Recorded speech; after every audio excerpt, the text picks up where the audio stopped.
This Marketplace podcast is brought to you by Battelle, advanced technology and analytics designed to improve patient outcomes and healthcare experience. At Battelle, it can be done. Battelle.org/marketplace. And by the Michigan Economic Development Corporation. What's the big idea? In today's automotive world, it's mobility. And no place is bigger on mobility than Planet M.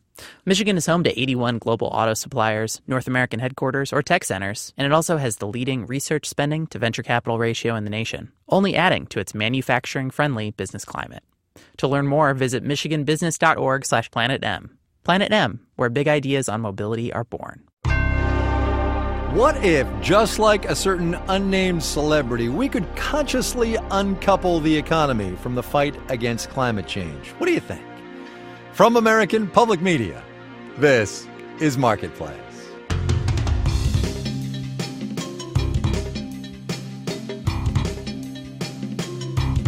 In Los Angeles, I'm Kai Ryssdal. Tuesday, today, the 8th of August. Good as always to have you here, everybody. Dateline, Bedminster, New Jersey, this afternoon. Headline, a presidential briefing session on the opioid crisis.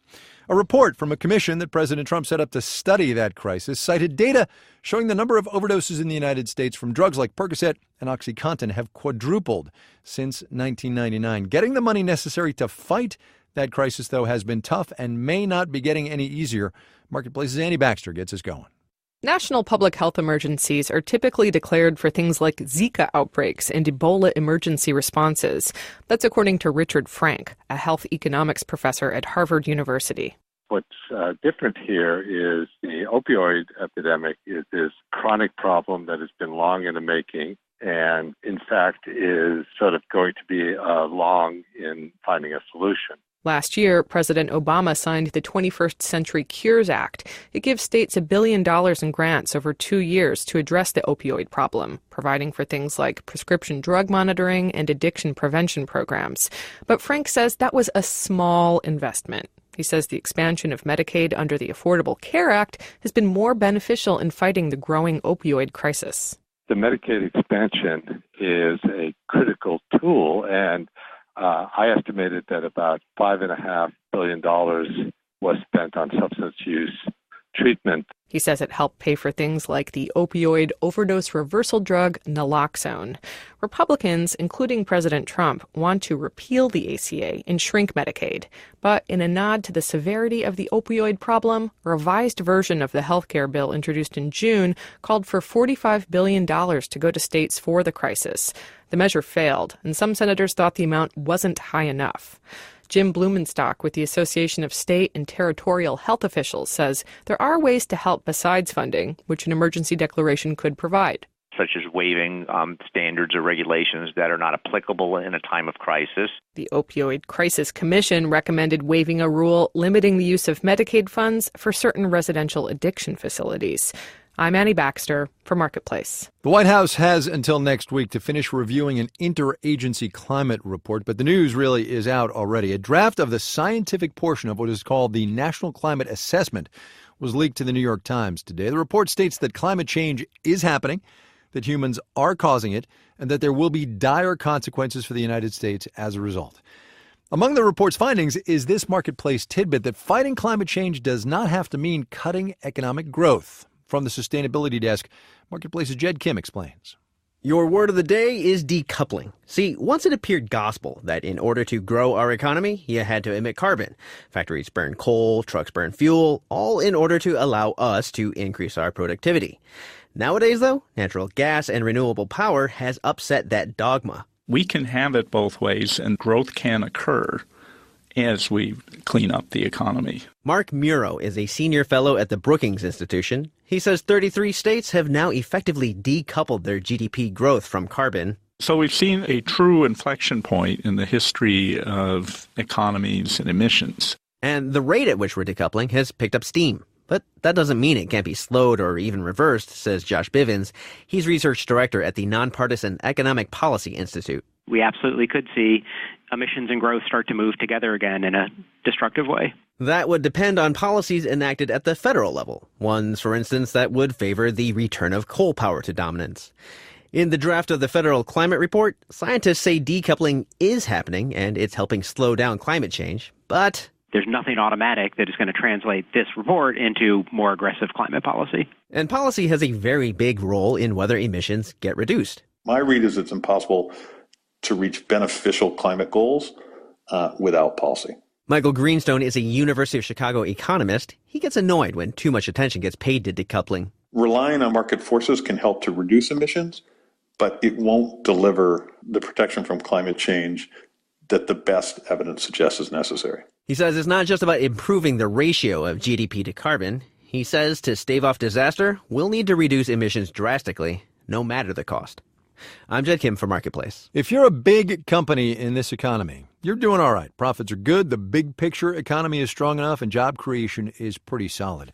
For startups, though, it's the other way around. Startup activity overall is down by about half from the 1980s. That's according to the Kauffman Foundation. And a Federal Reserve Bank of New York study out today highlights some of the problems that startups are having getting financing. And here is the why it matters line. According to the New York Fed, startups account for, and this is a quote, nearly all net new job creation in the U.S. economy. Marketplace's Mitchell Hartman unpacks that one. Startup businesses, especially high-growth startups that plan to enter a new market or disrupt an existing one, are the engines of economic expansion in the U.S., says Claire Kramer-Mills at the New York Fed. Startups play a really outsized role in the U.S. economy. They have generated nearly all net job creation, and they play a vital role in innovation. The Kauffman Foundation has crunched the employment numbers. VP for Entrepreneurship Victor Wang says big legacy companies do create jobs, but they also hit a certain size and stop growing, or downsize and close plants. The big businesses tend to be more stable. They don't tend to create the number of jobs that you really need. Whereas the highest growth startups in their first 5 years are responsible for most of the net employment increase, explains Jeffrey Soll at the University of New Hampshire Center for Venture Research. He says those startups start small but are adding jobs and creating wealth and scaling up to increasing their market share. So those are the real job generators. Rana Lustian's new business is one of them. She's a former pastry chef, and her 4-year-old LA-based dessert company is called Edible, with gourmet cookie dough in groceries in California and Texas, and 3 employees so far. We're still running the business pretty lean, but we're looking to grow our team. One thing she's not looking for yet, outside bank or investor financing. That's something the New York Fed report says many startups struggle to get. Raising money is a full-time job, and I haven't quite been able to manage running the business and going out there and raising money. And for startups to generate jobs and grow, experts say access to capital needs to be in the mix. I'm Mitchell Hartman for Marketplace. The big corporate news today came after the closing bell when the Walt Disney Company made its quarterly earnings announcement. The entertainment conglomerate didn't make quite as much money as everybody had been guessing. But here's the real news. CEO Bob Iger announced Disney is going to pull its movies from Netflix in 2019, start up its own streaming service. Netflix shares after hours down almost 3%. So listen, when your kids ask you when Wall Street stopped taking Washington seriously, you can tell them it was today. President Trump at that opioid event in New Jersey this afternoon had this to say about North Korea and new reports it can now put nuclear weapons on its intercontinental ballistic missiles. Here you go. North Korea best not make any more threats to the United States. They will be met with fire and fury like the world has never seen. Traders heard that, basically shrugged the major indices off a remarkably small 0.2%. We will have the details when we do the numbers.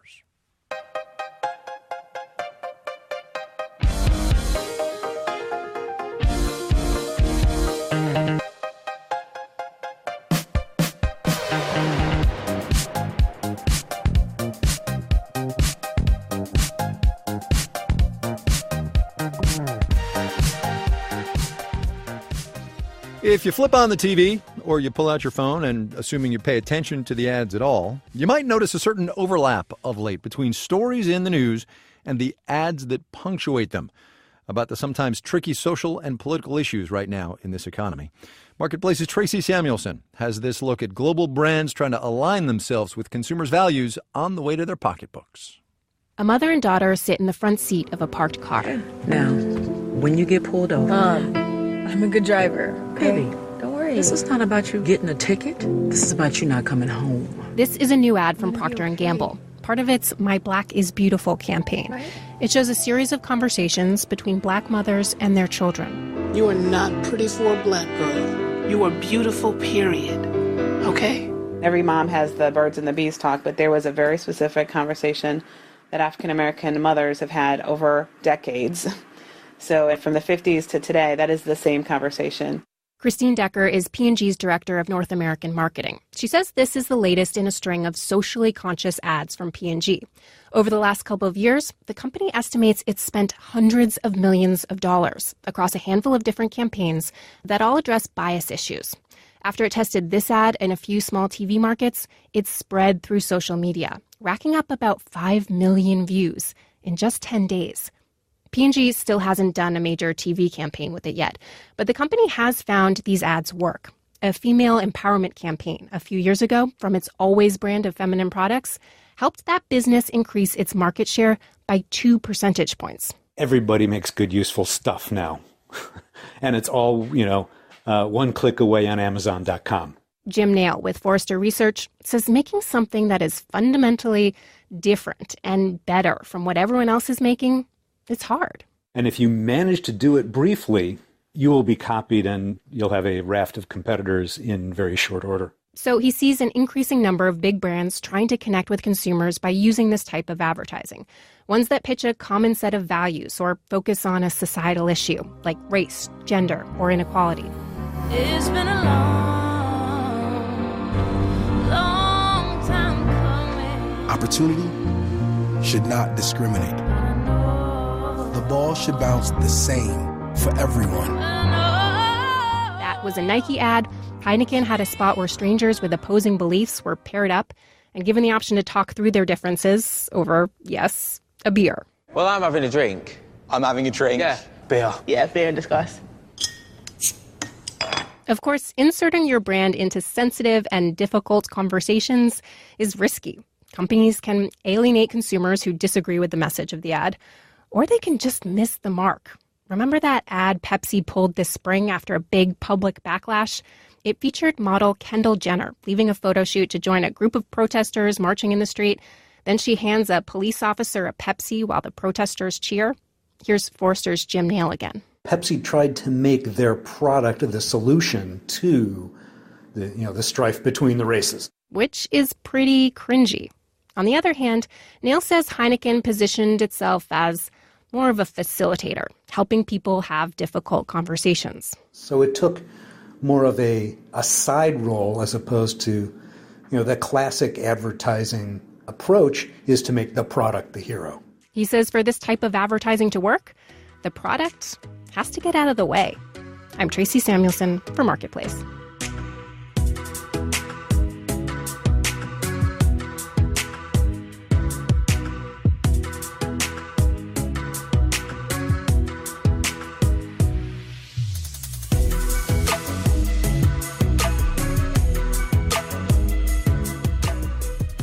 No matter what the headline numbers say, a decent to, in some ways, pretty good economy doesn't amount to a hill of beans in this crazy mixed-up world unless people are feeling it in their everyday lives.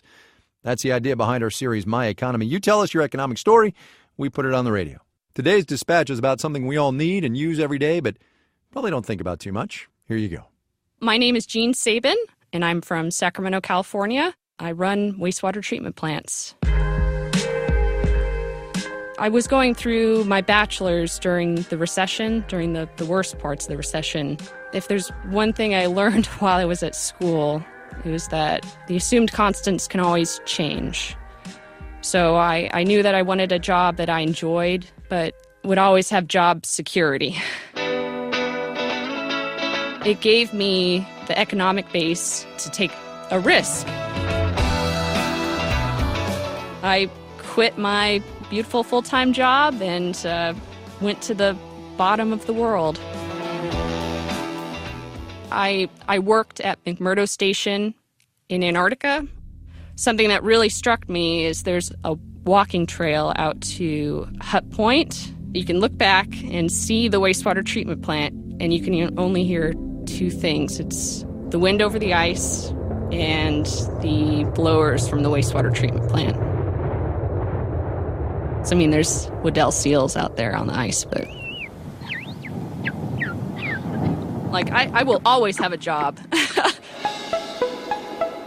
Wherever I go, I can walk up to a wastewater plant anywhere in the world and tell them, hey, I'm a certified grade 5 wastewater operator in California. I'm good. I can run this plant. Just like the children's book, Everyone Poops. It's definitely the ultimate in job security. Jean Sabin, she's back home in much warmer Sacramento, California now. Those were actual Weddell seals, by the way. Take a second. Tell us about your economy. There's a place you can do that. Marketplace.org/myeconomy.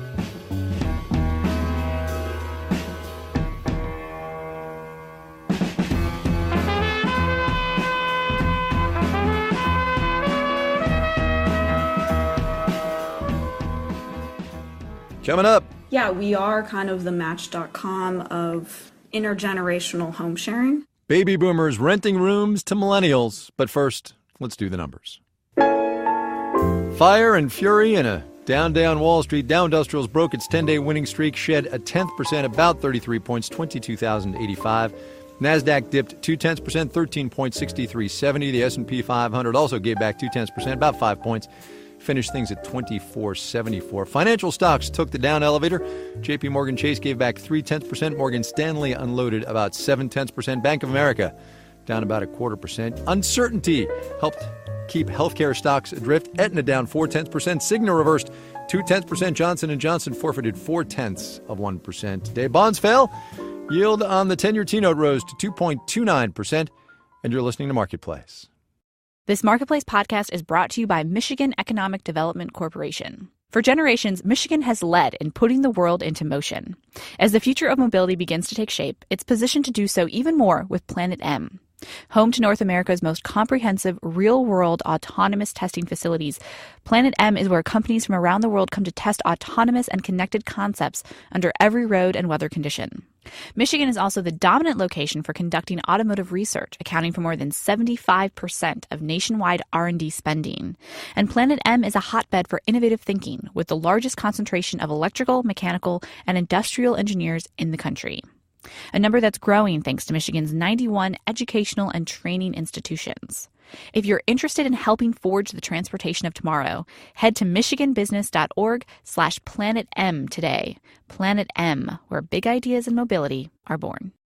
This is Marketplace. I'm Kai Ryssdal. Economic indicators come in all shapes and sizes. Today, they're in the form of washers and dryers. The Census Bureau says the number of laundry facilities in this country, that is mostly laundromats, has dropped almost 20% since 2005, mostly in big cities where there are more would-be needed customers there. It's a story of changing urban landscapes told by Oakland-based Mark Verabedian for The Atlantic magazine. Thanks for coming on. Hi, Kai. Thanks. Great to be here. Why are we seeing this decline in laundromats? What's going on? We're really seeing it focused around big, dense cities that are seeing a sudden influx of wealth.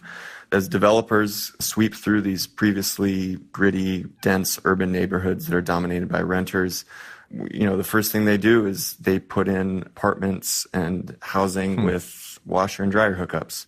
This is a little bit of false romanticism, right? But it's part of a change in this society. I mean, there's something to be, not that hauling your laundry down to the laundromat to get it done for, $10 or $15 is fun, but there's something to be said for that. The way it's changing neighborhoods to not have these places there.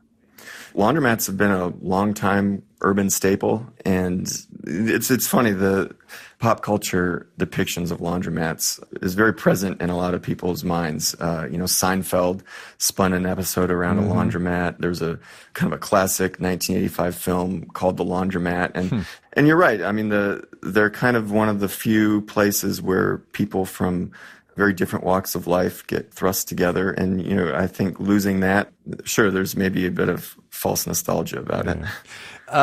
Not to get all personal finance about this, but washing your laundry in a laundromat can get expensive. You got a family of 4 or 5, and it's probably $100.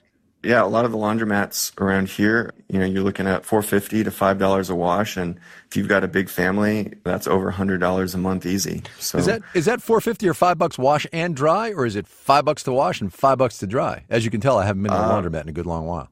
That's $4.50 to $5 just for the wash. Wow. Drying is usually a bit cheaper, but still that adds up. Some of these laundromat owners, you say in this piece, are, if they can't sort of turn their buildings into something else, they're dressing up the laundromats themselves, right? They're doing Wi-Fi and all kinds of different things.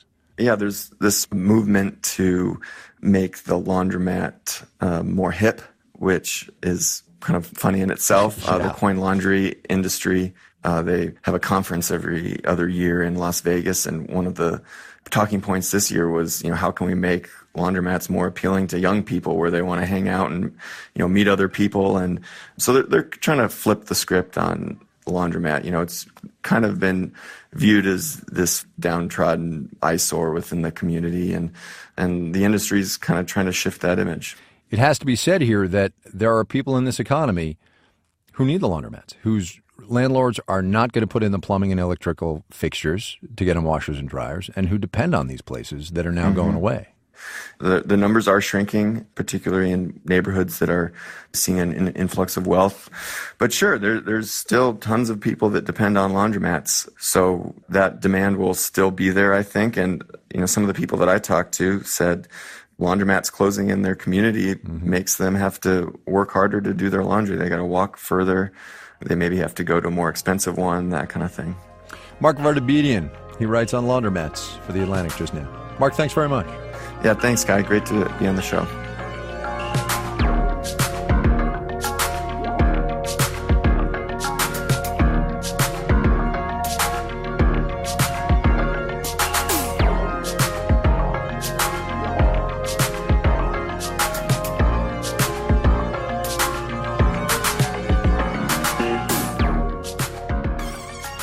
Housing gets a fair amount of airtime on this program because it's the housing market, of course. One of the key features of American residential real estate the past 5 or so years has been that prices are high and inventory is low. That is certainly the case in big cities, which, as it happens, is where the jobs are. It's not great news for people just joining the workforce, trying to get ahead, while also trying to put a roof over their heads. Well, there's some new research out from the real estate firm Trulia that points to a possible solution. Baby boomers. Marketplace's Adam Ellington has more on that.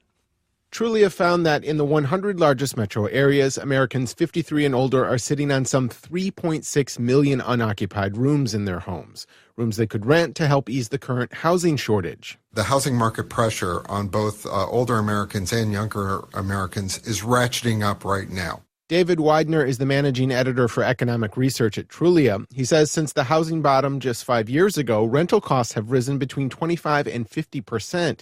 And for cash-strapped millennials, renting a room as opposed to, say, a one-bedroom apartment could save them thousands of dollars annually. It's pretty hard to turn down, say, $14,000 in savings a year by simply renting out a room from, a baby boomer. And likewise, for the baby boomer, it's hard to turn that money down when you're looking at the costs of owning and maintaining a home going up every year. Dale Manty and his wife Liz live in a big 5-bedroom house in Maryland, just outside of Washington, D.C. He jokes that they started renting rooms out to younger people to help cope with their newfound empty nest. To just make sure that we didn't overly focus on our own kids, that we would spend our parental nudging energy on somebody else. Liz says it's nice to have someone there to help water the plants or take care of the pets when they're not at home, and the $700 rent really does add up. It helps a little bit to have that little extra cash every month. And our house sort of begs to have people in it because it's sort of empty with just 2 people. By 2030, the proportion of Americans over 65 is expected to swell to 20%. That's a lot of people. It could also be a highly lucrative business opportunity. Welcome to Nesterly, the online community where homeowners with spare bedrooms can connect with students willing to do household tasks in exchange for affordable rents. Noelle Marcus and Rachel Gore are urban planners who recently graduated from MIT. Yeah, we are kind of the Match.com of intergenerational home sharing. Together, Marcus and Gore co-founded Nesterly, an app that matches aging homeowners with grad students, something in high demand in a city like Boston, a place with lots of students and sky-high rents. In some ways, you could consider it effectively creating new units at no additional cost. Nesterly is scheduled for a beta launch in Boston next month. New York University is also rolling out a similar program in 2018. And while it's not exactly the kind of independent lifestyle most young people dream of, increasingly, Gore says, it's one people are willing to accept. The opportunity to have this lower rent, even if maybe you have a little more restrictions on your social life, we think that the trade-offs are actually pretty low, and that's what we've heard from the people we've spoken to. Housing consultant Anna Marie Pluhar says the differences between boomers and millennials are often exaggerated, and the benefits of intergenerational housing are greater than simple economics. Friendship, companionship. For instance, the benefit of having somebody around who says, "How was your day?" It lifts your heart. According to Trulia's data, the area around Washington, D.C. ranks highest in supply of spare rooms, but San Francisco's the most expensive, where an extra room can generate around $22,000 per year. I'm Adam Allington for Marketplace.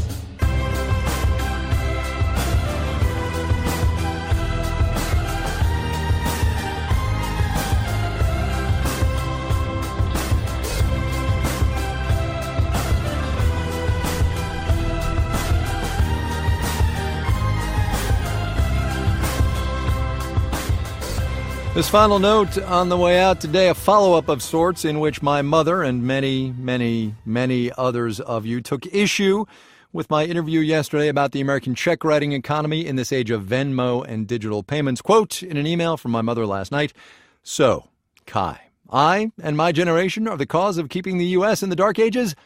Love you anyway, Mom."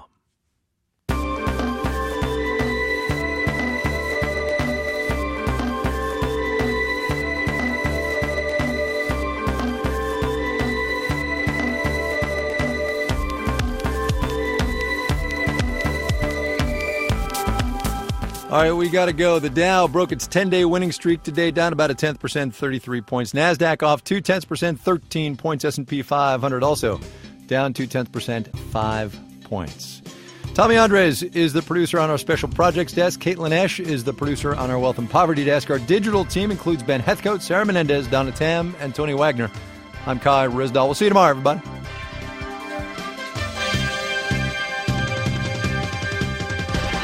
This is APM. This Marketplace podcast is brought to you by Procurify. Procurify helps businesses around the world manage their procure-to-pay process. Stop spending your time hunting down purchase orders and expense reports and packing slips. Keep all your documents in a single, easy-to-search location and set up your financial controls for success. You'll be able to cut down your audit times, prevent invoice fraud, and find ways to reduce wasteful spending. Proactively manage your company, team, and project budgets with Procurify. Don't believe us? Start your free 5-day trial today at procurify.com/marketplace and see how Procurify can help your business manage company spending.